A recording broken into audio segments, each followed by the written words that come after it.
Happy Memorial Day weekend, everybody. And as you can see, I am working on this piece again. You guys all remember this piece from way back. This is my tribute to Graham Nolan's Monster Island.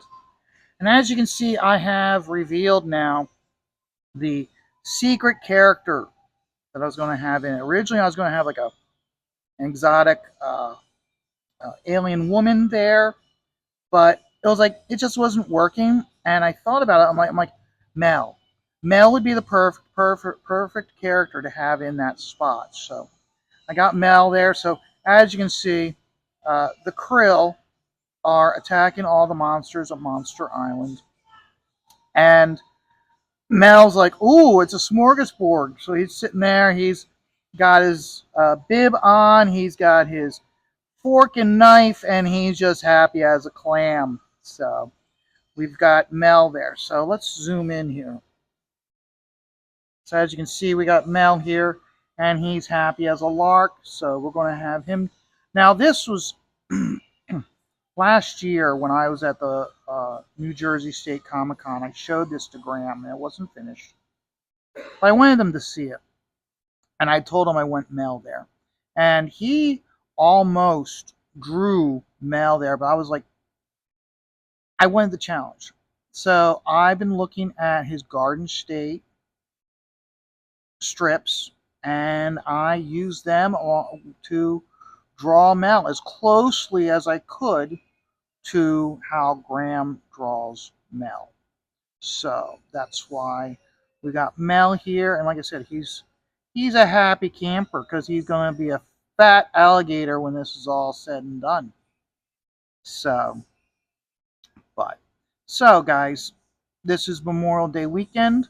This is also so remember also Graham's book, um, Escape from Monster Island, is still available as on demand on Indiegogo. So make sure to check it out.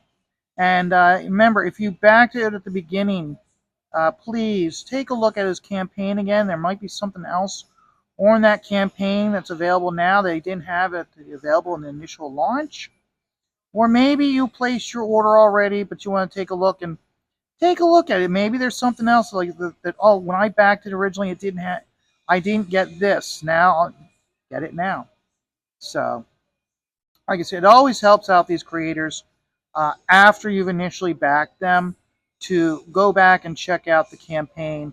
To see how it's going. Gives you the opportunity then to share it out on your social media platforms, and then also you get the chance to double check to make sure you got everything. Just like how, think of it this way, Billy goes through chimp mail, and it gives you the ability to one last time verify your order, but place order for other books from the campaign if you wish. So that's a simple way of doing it, and it's just I'm looking to like help Graham out. So I like Graham. I like all of his products he's done. So okay, guys. So let's get into it. This is week 21 of Signed Comics. And we're starting off with days 138 and 139. Jezebel Jade. This is a book that came out through Kamiko. And this was part of the Johnny Quest universe. It was a Race Banyan story with Jezebel Jade. And it starts off with Johnny Quest and Haji with Bandit. They discover an old manuscript of Race Bandits, and they then proceed to sit down and read it. And what was neat about this is it wasn't until I was about halfway through the second book or maybe the third book, all of a sudden I noticed you know how like the panels, they go up to this point and then you've got this part that's empty. Well, what Andy did was he drew in silhouette form in this area. He would draw a silhouette of Johnny, Haji, and Bandit up in this area reading. And then each page, he'd draw them again, and like in a different way, draw that they're reading this story. And it wasn't until I was about halfway through, or almost all the way done reading the book, that I noticed this. So I went back, and sure enough, throughout the entire book, he drew them as a silhouette reading this story. So you got the sense that they were like, so you were Johnny Quest, you were Haji, you got your dog was Bandit, and you were them reading this story. I thought that was really neat. I haven't seen it really done from anybody since then. I thought it was a really neat idea. So, but yeah, so I've got issues 1 and 2 signed by Andy Kubert. In fact, issue 1, I would say, was probably one of the very first. When I first met Andy, I think I had him sign like 5 books. This was one of those 5 books I had him sign.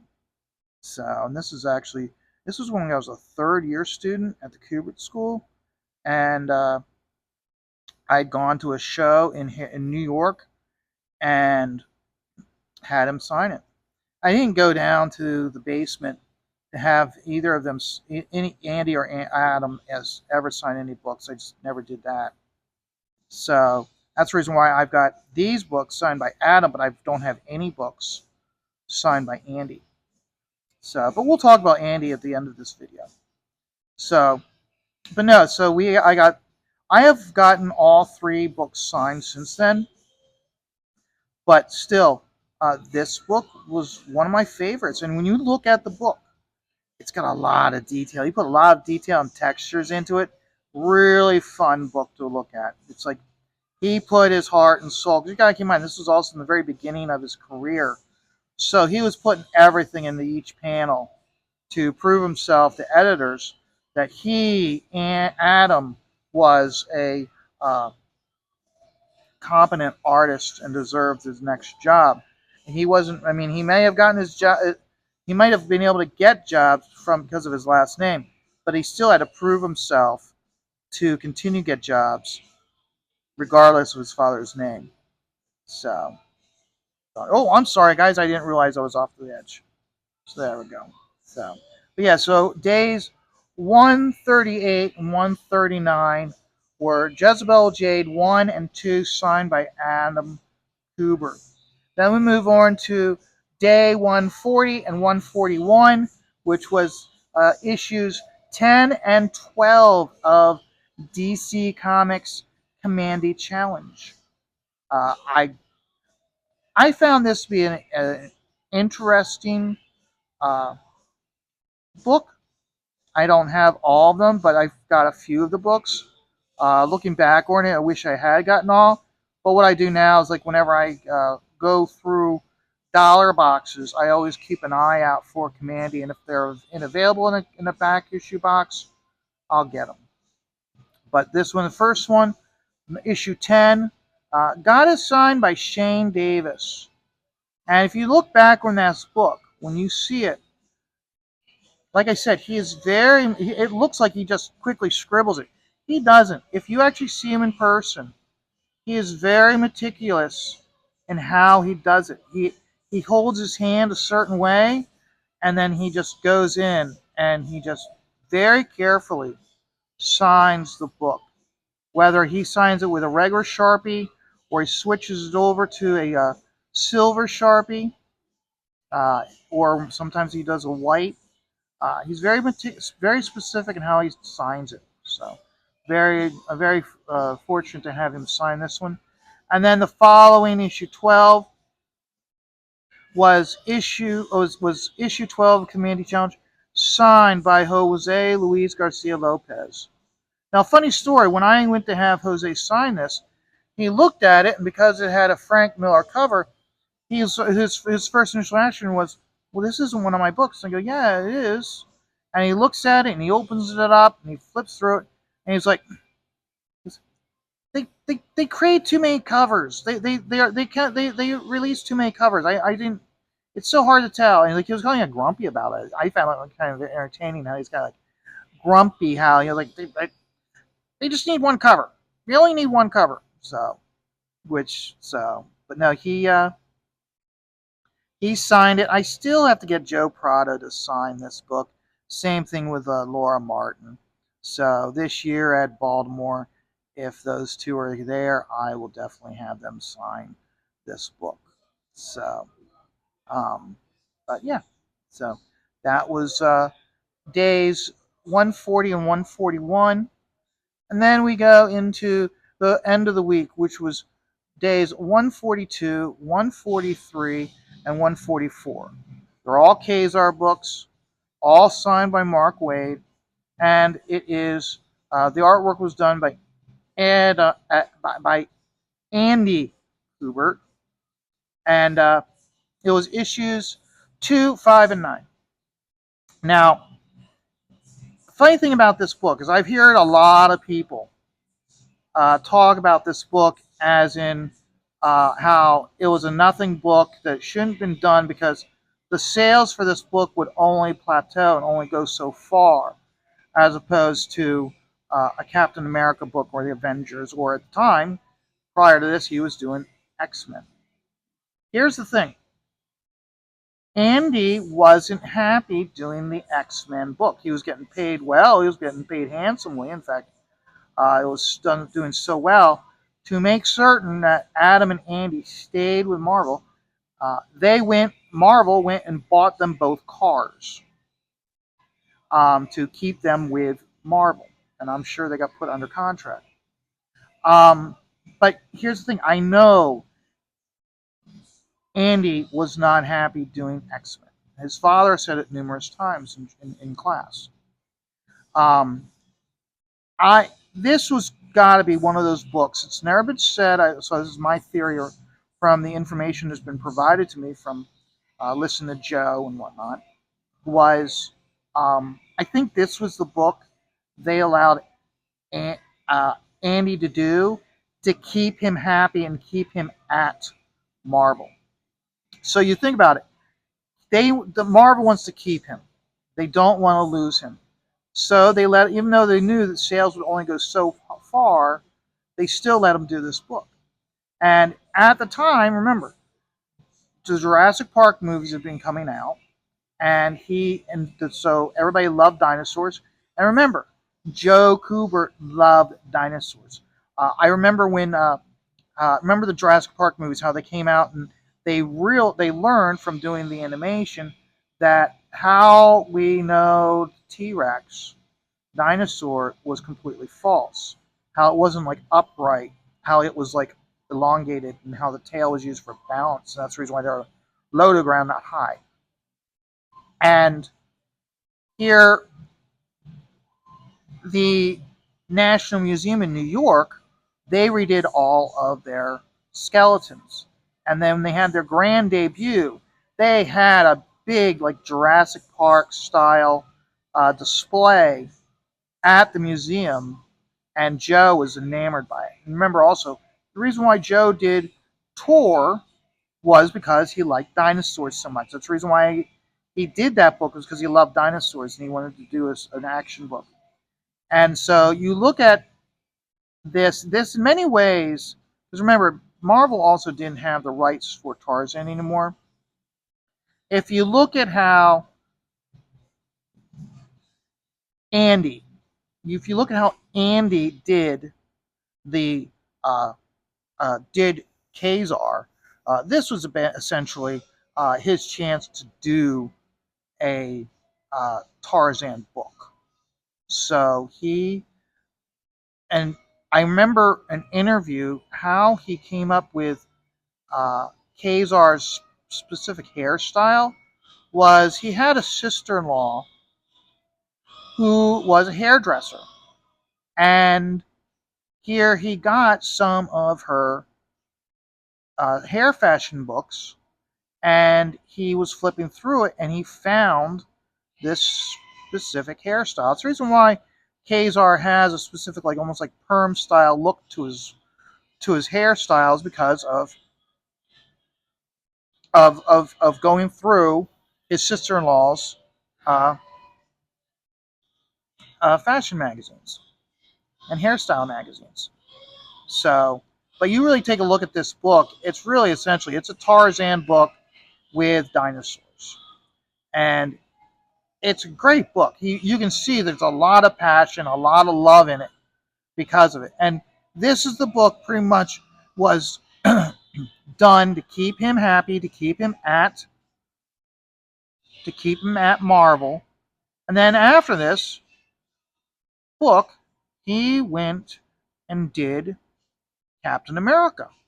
So you think about it, this was the state. This was he did this book for about a year, and he did it, and he did the book. I know it was done to keep him happy, to keep him at Marvel, and then he then went on to other more lucrative books for Marvel that wouldn't have essentially a plateau the way uh, the way Kazar did. And I know, like Shane Davis, so many times when he's talking about it, he referenced this as a book where it's like, this book never should have been done because the sales were only go so hard. At the time, like I said, they had to keep Andy happy. And if you look at the artwork of Kazar, he's taken a lot of how he learned how to do dynamic poses from, like, let's say specifically Gambit, and he incorporated them into how he did the dynamic poses for Kazar in this book, which he then later on carried over to Captain America. So if you look at it, like, he'll have a dramatic pose where the body is completely arched and a lot of foreshortening with the thighs because the arms and legs are coming at you. He worked all that out working through the X-Men books, and he carried it over and made it part of his style in Captain America. Because you got to keep in mind also, prior to this book, him and his brother had styles very similar to their father. The book that comes to mind is the Batman versus Punisher, or Batman versus Predator. If you look at that book, it has a very strong Joe Kubert feel. These books, when Adam was doing X-Men, he was kind of under contract. They had to do the book, so it had a Jim Lee feel, and he incorporated that into his style moving forward into the future. So you really take a look at it, how, and this is one of those deals where I look at it where how he was required to mimic another artist's style, but over time he was able to take that style and make it his own. So he now has a very distinct style that's his, just as Adam had with Wolverine. Now, Adam's style now is dramatically different.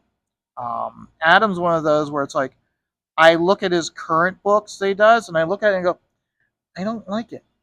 I like his stuff when he was doing Jezebel Jade. I liked his stuff when he was doing Wolverine. But once he had the opportunity to diverge away from it, he created a different style, which I look at it and I personally am not a huge fan of. So, but that's just me, and I'm allowed to have my opinion about a certain style. I can be completely wrong because guess what? Sales of the book is the ultimate decider over a style that works versus a style that doesn't. So, but yeah, so I got these books. I haven't been able to get. Andy doesn't do much shows at all. Adam doesn't even do shows anymore, really. So I felt very fortunate to have the books signed by Andy that I do, by Adam that I do, but I don't have any books signed by Andy. So can't get Andy to sign. Well, I can get Mark Waid to sign them. So he was the one who wrote it. And that's why I did. That's the reason why I got these books signed, because the story was almost irrelevant to me. It was like the story was done as a backdrop to uh, Andy drawing dinosaurs and a version of Tarzan. That's essentially what it was. Because you really take a look at it, Tarzan, Kazar Even when he goes to the big city, even though he is intelligent, he acts up like a primitive ape man, so that everybody is distracted from what he's really doing. And his wife, even though she acts like Jane in the comic when they go to New York City, remember, Sheena the She Devil, she really more rejects uh, modern living amenities to preferring to have a primitive lifestyle. So, but but no, I thought it was this run was very good. And like I said, this was the run that they needed to do to keep him happy. And I'm glad I have these books. They're signed by Mark Waid. So, because the artwork is good and the artwork's phenomenal. So, guys, this video is about done. I want you guys all have a great day. And remember, a lot of people died for us to have the liberties that we embrace and we in many ways take for granted. Um, the reason why I have the ability to do this video is because people died to give me the First Amendment, along with the Second Amendment to protect the First Amendment. So remember, guys, someone died for us. So make sure you take that in consideration when you're having your hot dogs and your hamburgers today. So have a great day. And remember, life is stressful. Just take it all one dot at a time. And I'm probably going to finish Mel here off camera. So tomorrow when you see this, I'll be just showing you the image of what it is completed. So you all have a great day. You know I'm having a great day. And like I said, take life one dot at a time.